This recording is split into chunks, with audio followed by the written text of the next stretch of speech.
সুওয়্যার creature, যাকে আবার নর্দমার রাক্ষসও বলা হয়। এই ভিডিওটি ম্যানহোল পরিষ্কার করার সময় রিমোট কন্ট্রোল ক্যামেরায় একটি অদ্ভুত প্রাণী ধরা পড়ে। প্রাণীটি দেয়ালের পাশে থেকে ক্যামেরায় বারবার উঁকি দিয়ে দেখতে থাকে।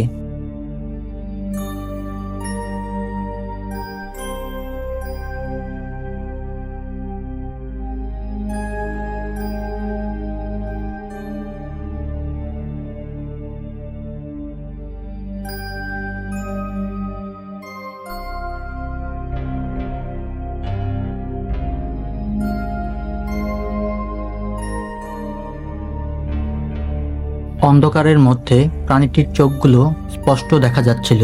এটি আরও অন্যান্য ক্যামেরাতেও ক্যাপচার করা হয়।